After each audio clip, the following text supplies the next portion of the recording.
Hi, everybody. This is Ian Lamont, founder of EasyGenie, and today I'm going to be talking about our fillable PDF pedigree charts. This is the 4-generation pedigree chart, which is available in the Genealogy Stories Kit as well as the large print charts and forms kit.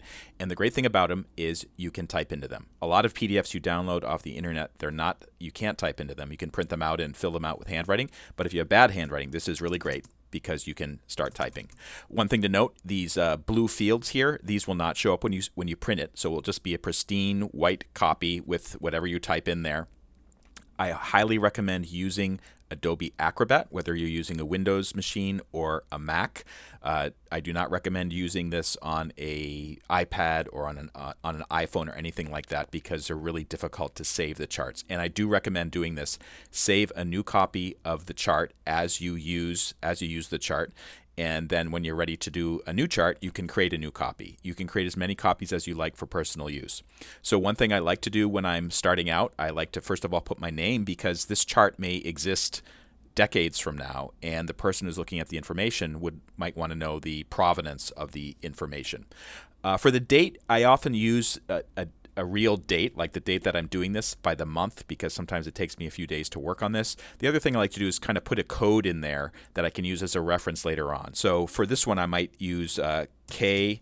Heary, February 2022, because that's when I'm doing it. And then later on, if I need to refer to this particular chart, I can just use that particular text. So start in cell number 1. That is the main person, the focus person. And this particular person's name is Catherine Heary. This is my great aunt. I interviewed her many years ago, and she gave me all kinds of information and stories about the family, and I'm filling out a chart for her. So she was born in 3 May 1907. If you press Tab on a Windows or a Mac, it'll go to the next field, so that's very convenient. You don't have to use your mouse. Born in Lockport, New York. I don't know exactly when she died, the exact date, but I do know it's in 2004, and it was in Mesa, Arizona. And the importance for putting in this information, of course, is later on if I need to request a death certificate or some other piece of information, I will know where to look. And the other thing that you can do is you can search for obituaries or other types of information. I know she was married, but I don't know exactly when or where, but I do know the names of her first spouse. And what I might actually do, if necessary, is I can create a separate chart with her second spouse if need be. So I'm going to go to cell 2. That's the father, and his name was John Heary. By the way, you can type this information in or you can paste it in. I've already done a lot of research here, and I know what the data is. If I'm looking at my maybe I'm looking at a birth certificate or a census return or something else I printed out.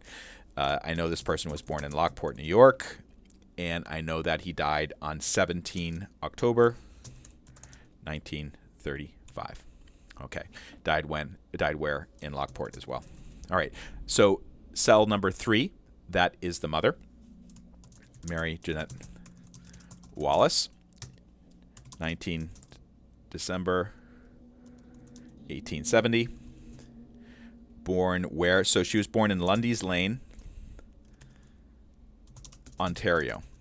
Now, one thing to note about this particular person, sometimes the information about the person may change later on. The great thing about a PDF, if you open it up in Adobe Acrobat, is you can delete the information or change the information later on. And I might want to do that for this particular piece of information because Lundy's Lane is no longer a separate town. It's actually part of Niagara Falls, Ontario. And she passed away in 7 July 1930 in Lockport, New York. So you can see what's going on here. I'm going through and filling out the information. So the core person starts here, cell number 1. You can put the spouse in right below that if you need to. Then you put in the father, cell 2. His father goes in cell 4. And this is where, as you know, when you're doing genealogy research, sometimes the information gets less and less certain. So I don't have a birth certificate for this person, but based on census data, I know he was born in about 1835. Again, I can change that if need be. I know he was born in Ireland. I don't know exactly when. I do know where he died and when. So that was 9 September 1895 in Lockport, New York. I also know the name of the spouse, Catherine Kate, and this is the name that my great aunt Catherine used for her. Clark. So I have to delete that. But anyways, you can get the idea. I'm going through and I'm entering all the information as I know it. One thing that sometimes comes up when you're doing genealogy is you may not know the names of parents, and this is a so-called brick wall. I think many genealogists will be familiar with the term, and that can be very frustrating. So right now, what I'm trying to do is I'm trying to figure out the names of both Matthew Heary and Kate Clark. And that's where my research is going. Another issue down here for the mother of Mary Jeanette Wallace, I know his last name. I don't know his first name. I know where he was born, England, but I don't know exactly. Where in England he was born. So this is information that I'm going to be working on later on. The great thing about PDFs is you can save it, come back to it later on. The PDFs, you can print them out and you can put them in your own binder. I always recommend having hard copies of important genealogy information. Not only for your own records, but also to share with relatives. So the information that you have on a digital source, like your ancestry tree or your software, or maybe somebody sends you something via email, will actually be preserved on paper. And that paper will last a long time. It's actually the only proven long-term format for saving genealogy information. Your ancestry subscription will probably lapse.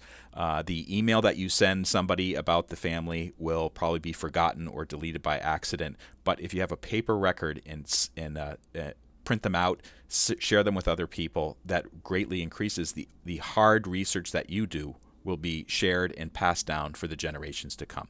This is Ian Lamont from EasyGenie. Thank you so much for watching.